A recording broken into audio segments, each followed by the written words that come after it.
우리 말씀의 제목도 한번 따라할까요? 말을 다스리는 사람. 우리가 신앙생활을 하면서 가장 이렇게 후회되는 부분, 또 탄식하게 되는 부분, 좀 그렇다 하는 주의해야 될 부분이 있다면 우리의 말이 아닌가 이런 생각을 합니다. 성경에서도 우리의 말을 모든 범죄의 주역이다 이렇게 말하고 있고, 야고보서는 따라합니다. 혀는 불이요, 이 혀를 불로 이야기합니다. 이 말하는 거를. 그리고 듣기는 뭐하고 속히하고 말하기는 더디해라 이렇게 이야기도 하고요. 또 혀는 신체의 가장 작은 부분이지만 우리의 몸을 더럽게 한다. 삶의 수레바퀴를 태운다. 의지를 꺾고 또 살아갈 희망을 꺾어버리기도 한다. 말이 불이다 이렇게 이야기해요.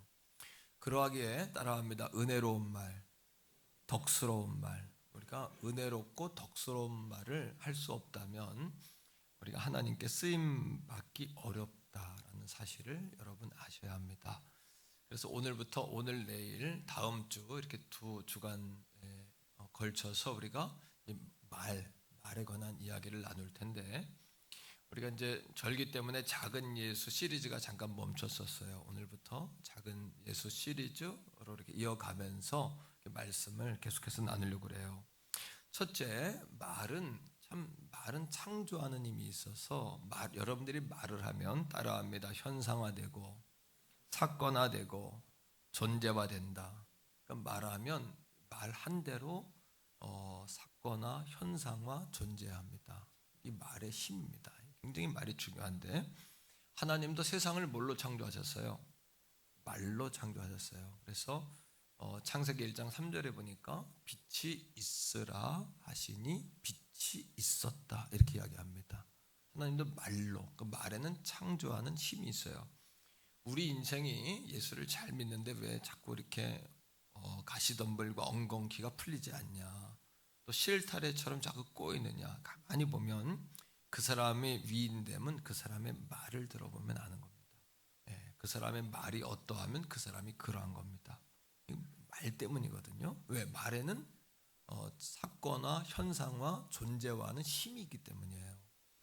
그래서 하나님이 이 말이라는 단어는 히브리어로 다바르라고 합니다. 이건 두 가지 의미인데 따라합니다. 생각, 의지, 계획. 첫 번째, 이 말이라는 것에는 생각, 의지, 계획이라는 의미가 들어있어요. 자, 두 번째 따라하세요. 현상, 사건, 존재.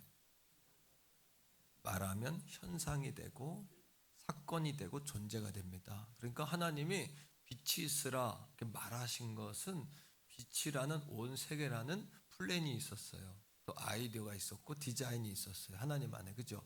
이거를 말로 했더니 말이 현상이 되고 사건이 되고 존재가 됐어요. 그러니까 여러분도 말에 창조하는 힘이 있다는 걸 아셔야 돼요. 우리 다 같이 한번 고백적으로 말해봐요. 말이 풀려야 인생이 열린다. 그러니까 여러분 오늘 말이 풀리셔야 돼요. 혀가 풀리셔야 돼요. 자, 하나님께서는 사람을 창조하시고 그리고 그 사람에게도 말에 힘을 주셨어요. 창조하는 힘을 주셨어요. 자, 창세기 2장 19절인데 읽어볼게요. 자, 화면에 있어요. 창세기 2장 19절 시작. 여호와 하나님이 흙으로 각종 들짐승과 공중의 각종 새를 창조하셨죠. 그 다음 아담이 무엇이라고 부르나 보시려고 그것들을 그에게로 이끌어 가시니, 그 다음 아담이 각 생물을 부르는 것이 곧 그 이름이 되었더라. 그러니까 그 생물들의 이름을 불렀어요. 말을 했더니 그것이 말한 대로 됐어요. 그러니까 하나님은 우리에게 우리가 타락하기 전에 모든 사람에게 이 말은 선한 것이었어요. 창조하는 힘이었어요. 사건, 존재, 현상이 됐어요. 이 말의 힘은. 그러나 사람이 타락했잖아요. 아담과 하와 이후에 타락하면서 사람의 말도 따라합니다. 타락하고 오염되고 변질됐다. 사람의 말이 그때부터 망가진 거예요.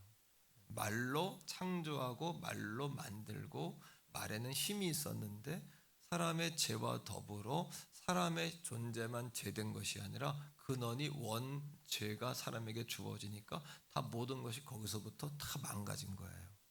야고보서 3장 6절 어떻게 망가졌는지 봅시다. 시작. 혀는 곧 뭐요? 불이에요.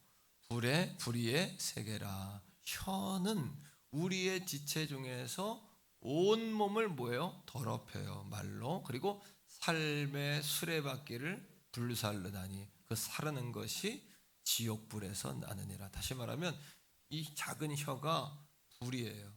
사람 홀라닥 태워버려요. 그죠? 그 다음에 온몸을 더럽게 해요. 그리고 그 사람을 삶의 의지를 꺾어버려요. 말로. 결국에는 그 혀도 지옥에서 태워진다는 거예요. 우리 혀도. 이게 타락한 인간이에요.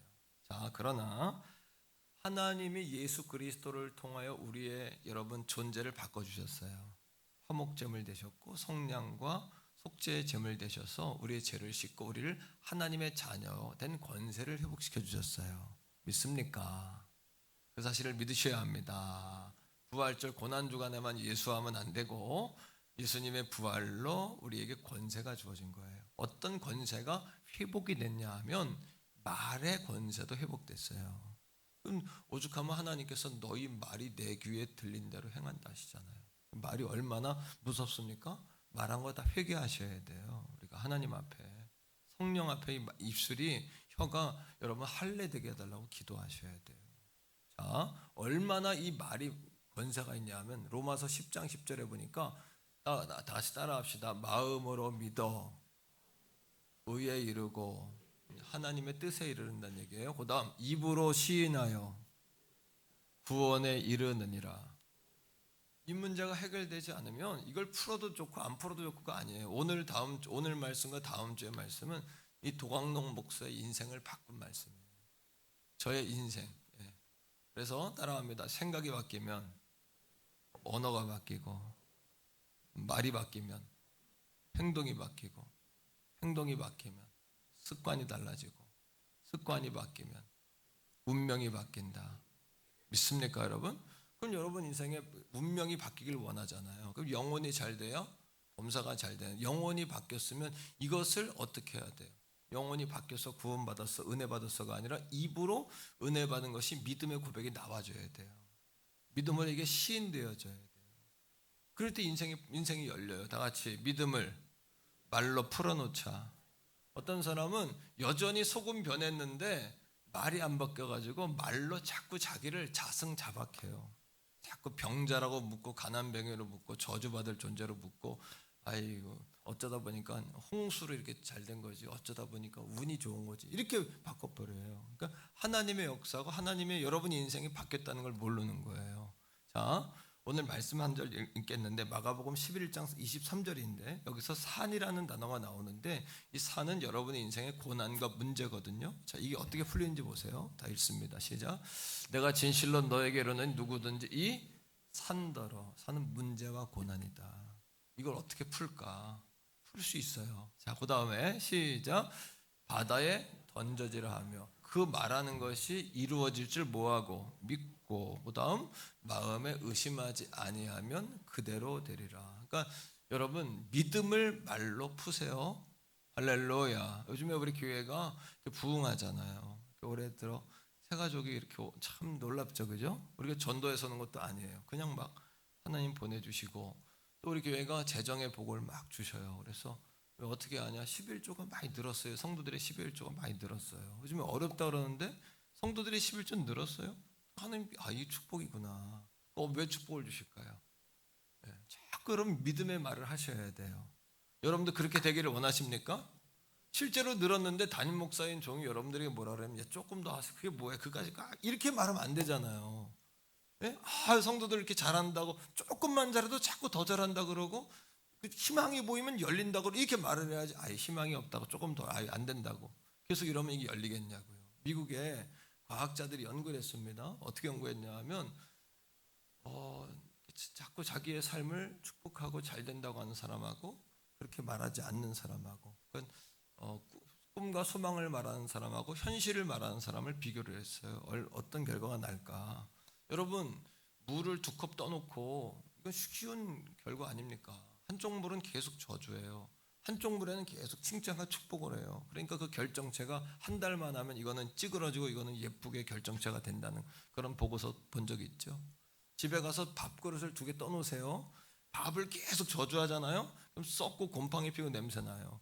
밥그릇 떠놓고 그걸 축복 계속 해보세요. 칭찬하고 축복하고. 이건 과학적으로 다 증명된 거잖아요. 그러면 밥이 늦게 썩어요. 3배 이상 늦게 썩어요. 곰팡이도 3배 이상 늦게 펴요. 예. 어떤 목사님이 아이가 병아리를 사왔는데 애들이 병아리 키우다가 학교 앞에 사오는 병아리 맨날 다 죽잖아요. 그러니까 애가 이거 상처받으면 어떡하나 마음이 생기더래요. 그래서 목사님이 집에 태백기도 끝나고 집에 들어올 때마다 닭을 축복을 했다는 거 아닙니까? 베란다에 놓고 닭을 해서 이름도 믿음, 소망, 사랑, 충성, 온유, 절제, 성령 이렇게 이름을 줘가지고 닭에다 막 병아리를 축복을 했더니 뭐라 그러냐면 병아리가 타조가 되더라는 거예요. 너무너무 커가지고 키울 수가 없어. 장로님 댁에서 갖다 줬다는 거예요. 키울 수가 없을 정도로. 미국의 과학자들이 연구했더니 그렇게 여러분 자신의 인생을 축복하고 여러분 희망의 메시지를 선포하는 사람은 그러지 않는 사람보다 3배 이상 더 잘 되더라. 예. 이것이 바로 현대 과학이에요. 증명, 통계고 심리학이고 과학이에요.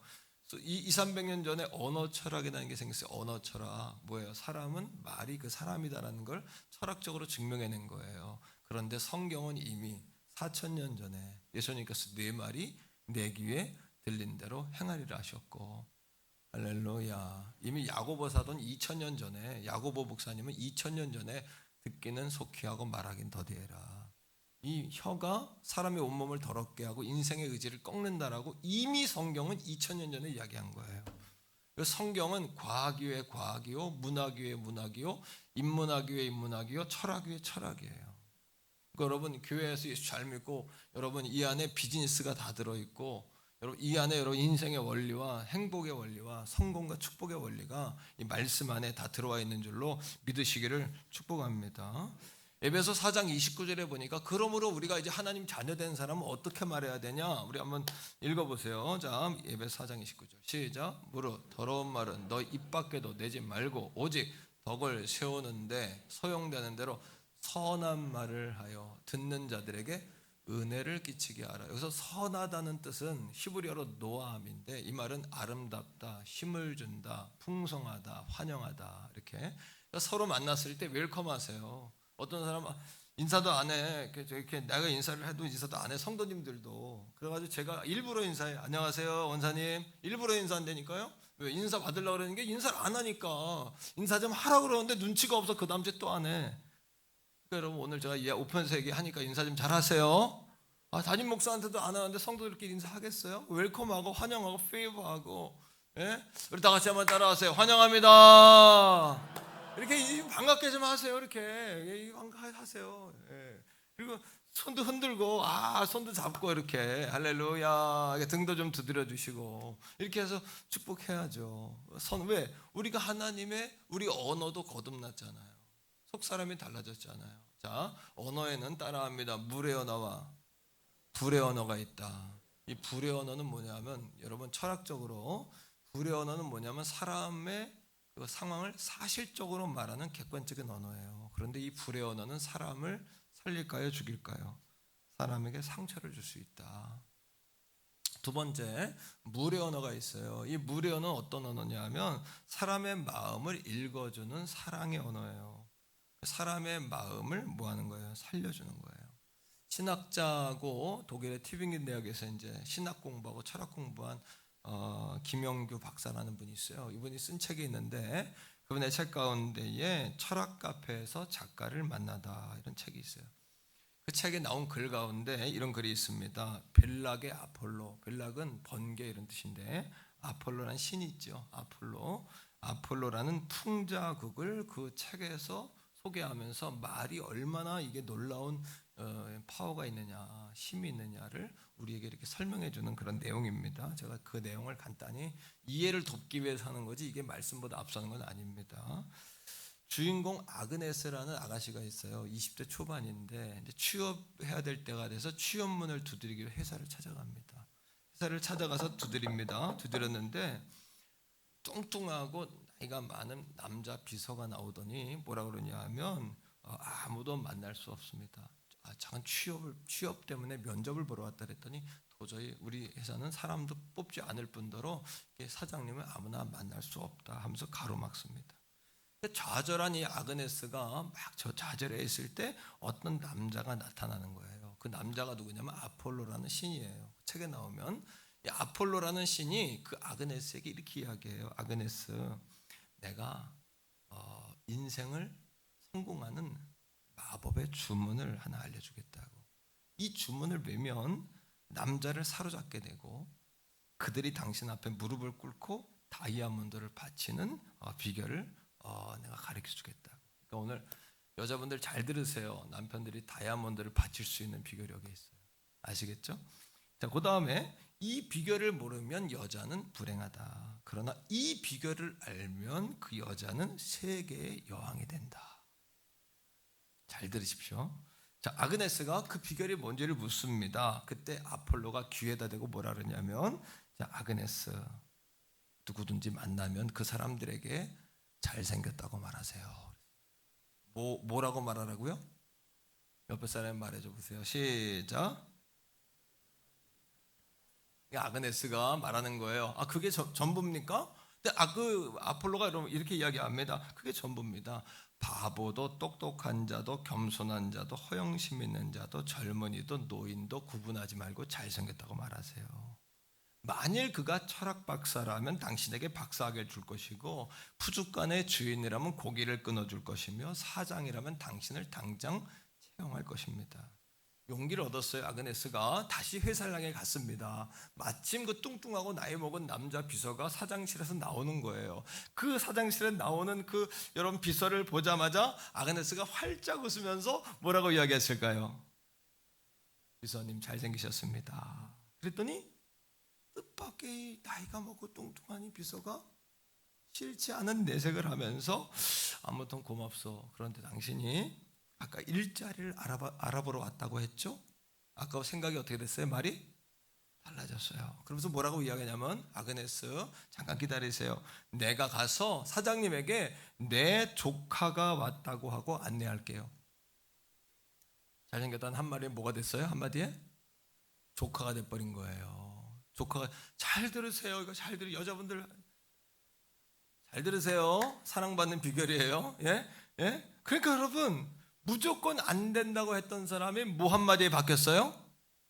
잘생기셨어요. 자, 사장님이 나왔어요. 그래서 사장이 무뚝하게 아그네스에게 이야기합니다. 내가 지금부터 2분밖에는 시간이 없으니까 빨리 말하세요. 나 바빠요. 그때 아그네스가 그 사장님에게 뭐라고 얘기했을까요? 사장님, 어쩜 그렇게 잘생기셨어요? 자, 페이버 하셔야 된다는 얘기예요. 웰컴 하셔야 된다는 얘기예요. 이게 꼭 그 말이 아니더라도 다 같이 한번 따라하면 어쩌면 그렇게 잘생기셨어요? 이게 마음이 여러분 영적으로 좀 부들부들해지고 마음이 좀 이렇게 여유가 생기고 이 자존감이 건강해져요. 이런 말이 나와요. 이게 강팍하고 쪼들 이런 말이 나올 수가, 여유가 없으면 사람이 이런 말이 나올 수가 없죠. 자, 그랬더니 처음에는 2분밖에 시간이 없다라고 말했던 그 사장이 그 책에 보니까 이렇게 이야기합니다. 수작을 부리기 시작하는 거예요. 잘생겼다고 말한 그 아그네스에게. 그러면서 나중에 또 만나자 그래요. 그리고는 결국 아그네스를 비서로 채용했다는 겁니다. 자, 그 이후에도 아그네스가 비서로 사장실 앞을 지키고 있었는데 회사 중역들이 사장님하고 회의하러 들어올 때마다 그들에게도 뭐라 그랬을까요? 참 잘생기셨습니다. 따라하세요. 참 잘생기셨습니다. 이 말을 계속 그냥 반복하는 거예요. 그런데 단지 잘생겼었습니다 라는 이 말 한마디에 회사가 어떻게 밝아지고 분위기가 달라져요. 사람들의 얼굴이 환해지고 일에 열정을 보여요. 왜? 착각하는 거예요. 자기들이 잘생겼다고 착각하기 시작하는 거예요. 열정을 갖는 거예요. 자존감이 막 살아나는 거예요. 그 여자분들에겐 미인이십니다. 멋지십니다. 오늘도 참 화장이 잘 받으셨습니다. 아름다우십니다. 이런 여러분 물의 언어를 쓰시기를 바랍니다. 물의 언어, 불의 언어 말고 물의 언어를 쓰셔야 돼요. 자, 그러자 무뚝뚝했던 사람들이 표정이 밝아져요. 사장님이 말합니다. 아그네스 양, 아그네스를 만나서 비서에게, 아그네스 양, 이 회사는 지난 15년 동안 질투와 의욕과 암울에 휩싸여 왔어요. 그런데 갑자기 모든 것이 달라졌습니다. 모두들 자기 자신에 도취되어 있으며 서로를 보고 웃고 즐거워하고 물어보면 모두 입을 모아 아그네스 당신 덕이라고 모두가 말합니다. 어떻게 했길래 이 같은 기적이 일어났단 말이요? 라고 물었어요. 그랬더니 아그네스가 뭐라 했을까요? 저는 그저 뭐 했다고요? 따라합니다. 잘생기셨어요. 여자분들 좀 심차게 좀 상쾌하게 하세요. 그렇게 그러면 여러분 남편들이 이제 안 좋아하죠. 좀 상쾌하게 따라합니다. 잘생기셨어요. 남편을 보고도 그냥 이렇게 남편을 보고도 무뚝뚝하게 이렇게 있으면 남편들이 안 좋아하죠. 남편들이 한번 해보세요. 아내에게 참 아름답습니다. 시작. 참 아름답습니다. 할렐루야. 주중에 저희 집사람하고 쇼핑을 이렇게 나갈 길이 있었는데 여러분 저 건너편에 어떤 남자가 여자 자기 부인인 것 같아요. 부인하고 쇼핑을 가는 거예요. 난 이렇게 가는 저쪽으로 가는 거예요. 그래서 남편이 그 아내에게 뭐라는 줄 알아요? 지겨워 죽겠다 그러는 거예요. 그 내가 그걸 보고서 아니 자기 아내하고 같이 쇼핑을 다니면서 지겨워 죽겠다 그러는 거예요. 이게 불의 언어죠. 사실은 지겹긴 하겠지만 근데 그거를 노출하면 여자가 어떻게 생각을 할까요? 그래서 우리 집사람을 딱 쳐다봤어요. 그러니까 집사람 물어봤죠. 여보 그 사람이 여보 내가 이렇게 쇼핑하면서 지겨워 죽겠다라면 당신 어떻게 하겠냐고. 남 안 산대 자기는요. 근데 더 심한 얘기 할까요? 그 뭐라 그러냐 그 남자가 난 그 들은 얘기 그대로 전달하는 거예요. 잘 들으세요. 눈가를 돌리면서 열심히 보라는 거예요. 근데 우리 아내한테 얘기했어요. 여보 눈깔이라 그러는 당신 어떻게 할 거냐고. 난 눈깔이라는 사람하고 못 산다는 거예요. 그럼 내가 눈알이라 그러면 어떻게 해요? 눈알도 못 산대요. 그 여러분 여자분들이요 이렇게 아주 잘생기셨어. 이거 남자들이 안 먹혀요. 여보 넥타이 탁 주일 아침 갈 때 기분 좋게 잘생기셨어요. 역시 우리 신랑이야. 우리 내 눈엔 최고야. 내 눈에만 최고면 되지. 남 볼 때 객관적으로 봐가지고 잘생기면 뭔 소용이 있어요. 내 눈에 최고여야지. 아멘입니까? 아내들이 바뀌면 칭찬하고 축복하고 따라합니다. 살리는 언어를 쓰자. 이 글이 이야기하는 게 뭘까요? 이 글이 말하는 것은 뭐냐 하면 우리가 어떤 말, 어떤 언어를 써야 하는가를 우리에게 오늘 말해주고 있는 거예요. 우리의 말에는 창조하는 힘이 있잖아요.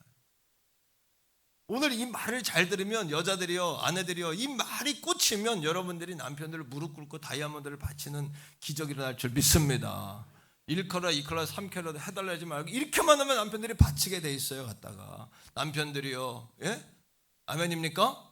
그리고 남편들이 외로워요. 아내들이요, 우리 집에 오면 남편들 들어오면 좀 앉아 있어요. 남편 옆에 후다닥 일어나서 설거지하러 가고 청소하러 들어가고 애들 방에 들어가고 뭐가 이렇게 바쁜 거야? 가만히 앉아있고 남편 오기 전에 졸다가 갑자기 그때부터 바빠져. 그러지 말고 남편 옆에 10분, 20분이라도 앉아 있으세요. 그냥. 저는 우리 집사람한테 노골적으로 여보 10분만 앉아 있어. 왜요? 그냥 앉아 있어. 남편들은 둘이 하나가 되어 하나님 온전하게 만드셨기 때문에 아무 말도 하지 않고 그냥 앉아만 있어도 위로가 되는 거예요. 맞죠? 아멘이라고 그게 나오잖아요. 근데 뭐가 이렇게 바쁘냔 말이에요. 뭐가. 남편들이요, 아내가 쇼핑 가자라면 아내가 먼저 죽고 나면 남편들이 가장 후회하는 게 뭐냐 하면 내가 쇼핑 가자 할 때 한 바퀴 돌아줄 걸, 내가 조깅하자 할 때 한 바퀴 돌아줄 걸. 그거 후회하는 거예요. 아내에게 지겨워 죽겠다라고 눈알도 아니고 눈임도 아니고 눈깔이라면 되겠어요 이게? 그건 살면 안 돼요. 그런 남자하고. 남자들이 회개하고 여러분, 예? 아시겠죠? 남자들이요, 잘하시기를 축복합니다. 절대 그런 사람하고 살면, 이건 내가 잘못하는, 내가 집안을 또 받아내는 거 아닌지 모르지만 절대 그러면 안 되는 거예요. 상처를 주고, 아내에게 상처를 주고 그러면 여러분 그 아내 짓밟아야 자기가 존귀해집니까? 그거는 자기가 아주 시장판에 아주 그냥 모반도 못한 거예요. 그건요, 자기 인격을 땅바닥에 패대기 치는 거예요. 진흙탕 속에 이거 비비는 거지. 그게 남편들이 잘난 게 아니야. 아내를 존귀하게 여기고 귀하게 여기고, 오늘부터 가서 누님이라고 다 그래. 누님 이렇게 모시세요. 그냥 우리 아내, 여러분들 아내니까 여러분하고 살지, 웬만하면 나 같으면 여러분은 안 살아요. 내가 봐도 여자분들 잘 들으세요. 여러분 남편이니까 여러분하고 살지, 지금 그런 표정 가지고 여러분하고 저는 살고 싶지 않아요. 나하고 중매 때 안 만난 게 다행인 줄 아세요?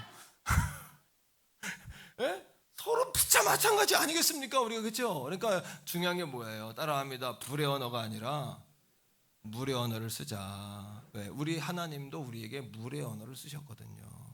창세기 12장에 보니까 여러분 아브라함이 갈대우르에 있을 때 있을 때 하나님께서 불러요. 부를 때 어떤 상황이었냐면 아버지 데라는 우상을 섬기고 우상을 만들어요. 그러니까 그 집안은 3대 4대가 저주받기로 작정되어 있는 집안이야. 두 번째, 75세인데 아브라함은 자식이 없어요. 그러니까 하늘의 별과 같이 땅의 모래같이 이거는 있을 수도 없는 일이에요. 이게 불의 언어예요. 아브라함, 너는 우상 섬기니까 너는 복을 못 받아. 자식이 없으니까 무자하니까 넌 끝났어. 이게 불의 언어거든요. 하나님이 아브라함에게 물의 언어를 쓰세요. 살리는 말. 창세기 12장 1절 보세요. 다 같이 읽어볼게요. 자, 읽으세요. 시작.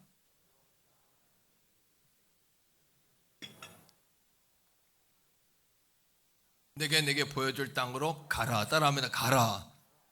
부모 형제 다 버리라는 얘기가 아니라 오늘 말씀을 들었잖아요. 그러면 이 오늘 말씀 듣기 전에 여러분들의 마음에서 이 말씀 들은 마음으로 여러분 떠나시라는 얘기예요. 말씀을 바꾸라는 얘기예요. 마음을 바꾸라는 얘기예요. 몸은 떠나도 마음이 안 바뀌면 소용없어요. 마음이 바뀌어야지. 그 자리에 있어도 마음이 달라지면 되는 거예요.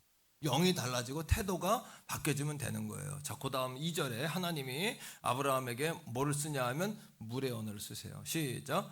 내가 너로 자식도 없는데요, 큰 민족 이루겠다는 말씀하신. 그 다음에 시작. 우상을 섬기잖아요. 근데 복을 주어. 그 다음에 뭐라 그래요? 내 이름을 창대하게 하리니. 그 다음에 너는 뭐가 된다? 복이 될지라. 현실적으로는 안 맞는 말씀이지만 하나님의 말씀은 다 같이요. 믿음의 언어, 소망의 언어, 살리는 언어. 할렐루야. 믿음의 언어, 살리는 언어, 소망의 언어예요. 하나님도 우리를 살리는데 여러분이 뭔데 여러분 자신을 죽여요? 여러분이 뭔데 여러분 한 존귀한 하나님의 백성들을 죽이냐고요. 말로. 아내를 절대 죽이면 안 되고 남편을 절대 죽이면 안 되고 부모가 자식을 절대 죽이면 안 되고 성도 간에 왜 교회 와가지고 페이버하고 웰컴하라고 제가 환영합니다. 교회가 아니면 이런 데가 이런 사랑을 받을 곳이 없잖아요. 위함을 받고 존귀해지고 이런 데가 어디 있어요, 그죠? 이렇게 여러분 노골적으로 다 앉혀놓고서 이렇게 여러분이 이렇게 말씀을 가르치는 데가 교회 아니면 어디 있습니까? 예, 그러니까 여러분 하나님 하신 말씀 그대로 아브라함의 인생이 어떻게 됐어요? 하늘의 별과 같은 후손을 두었고 믿음의 조상이 되었고라고 히브리서 기자는 그렇게 증명하고 있어요. 아멘입니까? 자, 예수님도 베드로에게 살리는 언어를 썼어요. 자, 베드로가 갈릴리 출신이에요. 어려서부터 고기 잡는 데 1등이에요. 또 수제자고 리더십도 있어요. 그런데 장가는 갔는데 장모가 병들어 있네요. 자, 장모도 부양해야 돼요. 집에 하루 벌어 하루 먹어요. 근데 물고기 잡으러 가서 한 마리도 못 잡았어요. 밤에 새도록 했는데 한 마리도 못 잡았어요. 좌절감, 낙심, 절망, 그리고 그 미안함, 그죠? 병든 그 노부모를 가진 사람으로서 책임감, 이거에 막 실망해 있을 때 예수님 찾아오세요. 그리고 불의 언어를 쓰자고 물의 언어를 써요. 불의 언어를 썼다면, 야, 고기도 한 마리도 못 잡았어? 너 평생 여기서 헛거네? 야, 가장이 능력도 없네? 야, 노인 집 부모는 누워있어. 너 뭐 할 거야? 이게 불의 언어예요. 남편들에게 절대 그런 말 쓰면 여러분 인생이 망가지는 거예요. 혀는 불을 붙이고 인생의 의지를 꺾어버려요. 회개의 영이 터지기를 주의 이름으로 소원합니다. 이것 때문에 여러분의 인생이 자승자박돼 있었던 거예요. 예수 믿고 구원받았으면 예수 믿고 구원받은 언어와 권세가 흘러야 되잖아요. 이것 때문에 발목이 잡히는 거예요. 문이 안 열리는 거예요. 깨달아집니까, 여러분? 자, 그때 베드로에게 주님이 물의 언어를 쓰세요. 뭐라 그럽니까? 베드로에게, 베드로야, 내가 이제부터는 낙심했고 절망한 베드로에게 내가 이제부터는 사람을 낚는 어부가 되리라. 할렐루야. 관점을 바꿔주는 거예요. 차원을 달리 해주는 거예요. 실제로 병든 장모는 예수님이 손을 얹어 고쳐버리셨어요. 베드로는 평생의 수제자가 되었고요, 예수님의 으뜸 제자가 되었다는 거예요. 오늘도 사랑하는 성도 여러분, 주님이 여러분들을 정죄하지 않아요. 여러분도 여러분 자신 정죄하지 마세요. 여러분의 인생이 왜 꼬이냐고요? 여러분이 자꾸 말로 묵잖아요. 네 말이 내 귀에 들린 대로 한다고 했는데, 여러분 교회에 와서라도 잘 됩니다, 더 좋은 일을 합니다, 다 따라합시다. 끝나기 전에 끝난 게 아닙니다. 한 번 더 좋은 것은 아직 오지 않았습니다. 우리 태교원 성결교회 지난 18년 동안 종이 부임해서 여기까지 하나님의 놀라운 기적 가운데 왔지만 더 좋은 것은 오지 않았어요. 더 좋은 날이 옵니다. 보세요. 여러분 영원히 만족하고 춤출 날이 올 겁니다. 주 앞에 춤출 날이, 하나님께 영광 돌리는 거룩하고 복된 그날이 올 줄로 믿습니다. 아멘. 더 좋은 곳 오지 않았습니다. 우리의 끝이 하나님의 시작입니다. 벼랑 끝에 주님이 찾아오십니다. 오늘 생각을 바꿔서 가셔야 돼요. 믿음을 입으로 풀어놔야지 저주 입으로 풀어놓으면 잘 될 거라고 생각하지 마세요. 그리고 여러분이 입장 바꿔서 내가 주님이라면 나 같은 사람에게 복을 주겠는가 생각하셔야 되고, 남편들이여 내가 아내라면 나 같은 남편을 사랑하겠는가, 나 아내들이여 내가 남편이라면 나 같은 아내를 보고 즐거워하겠는가를 날마다 스스로를 점검하여 살아야 된다는 이야기입니다. 자, 요한복음 8장에 가늠하다 걸린 여인을 바리새인이 끌고 와요. 가늠하다 여러분 들킨 여인을 끌고 와서 뭐라 그러냐 하면, 율법에 보니까 가늠하다 걸린 여자는 돌로 쳐 죽이라 그랬습니다. 예수 선생이요 어떻게 하면 좋겠습니까? 그때 예수님이 침묵하세요. 따라합니다. 침묵이 금이다. 때로는 말하지 않는 게 금일 수 있어요. 우리는 말해놓고 뭐라 그러면 내 말이 틀린 적 있어 이렇게 말해. 하지만 사람은 상처가 얼마나 많은 줄 아세요? 그 말이 맞지만 불의 언어는 절대 사람의 마음을 다치게 하지 변화시키지 않는 거예요.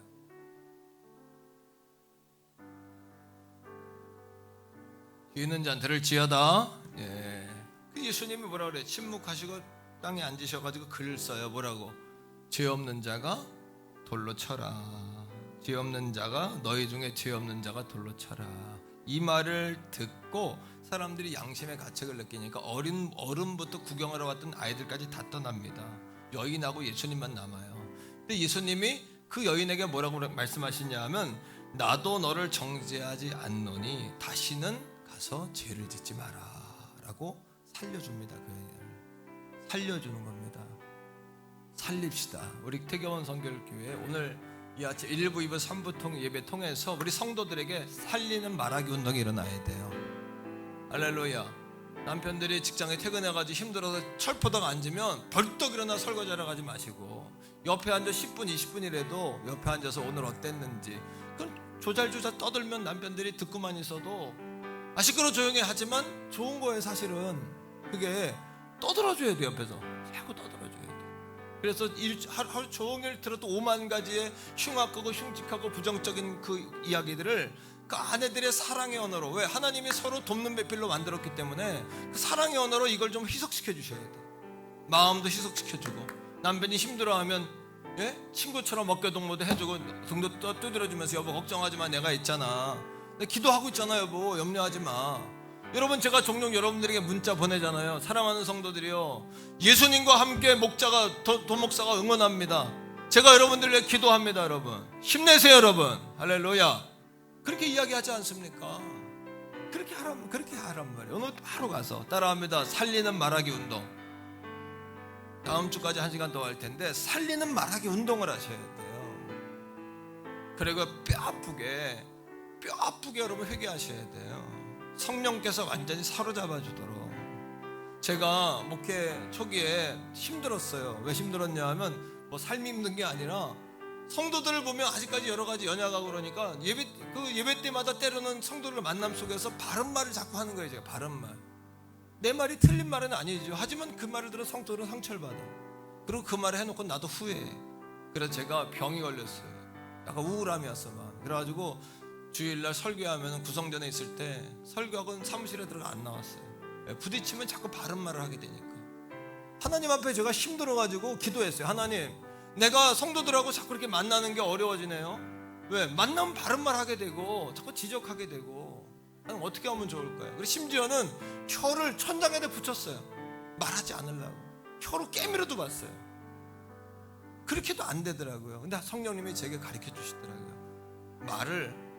입을 막으려고 하지 말고 말을 바꿔라. 어떻게? 불의 언어가 아니라 물의 언어를 써라. 더 잘하도록 칭찬해주고 격려해주라. 이렇게 주님 바꾸시더라고요. 오늘도 주님의 손이 여러분 머리 한 사람 한 사람 머리 안수하시길 축원해요. 가슴에 예수님의 손이 여러분의 가슴을 다 만져주시기를 주의 이름으로 축복합니다. 여러분, 생각이 바뀌어야 말이 바뀌어요. 우리 영이 바뀌었잖아요. 근데 말이 안 바뀌고 있잖아요. 그러니까 인생이 안 열리는 거예요. 이거구나. 우리 베드로전서 4장 11절 말씀 읽고 마쳐요. 다 같이 읽습니다. 시작. 만일 누가 말하려면 하나님의 말씀을 하는 것 같이 하고 누가 봉사하려면 하나님이 공급해 주시는 힘으로 하는 것 같이 하라. 이는 범사에 예수 그리스도로 말미암아 하나님이 영광 받으시게 하려 함이니 그에게 영광과 권능이 세세에 무궁하도록 있느니라. 아멘. 할렐루야. 할렐루야. 우리 같이 한번 기도하는데 여러분도 여러분 저주하지 맙시다. 남편 자녀 저주하지 맙시다. 그리고 여러분 오늘 절대 여러분 성도 간에 서로 축복하고 교회에서 훈련하고 집에 가서 써먹으셔야 돼요. 자, 우리 주여 한번 부르고 기도합니다.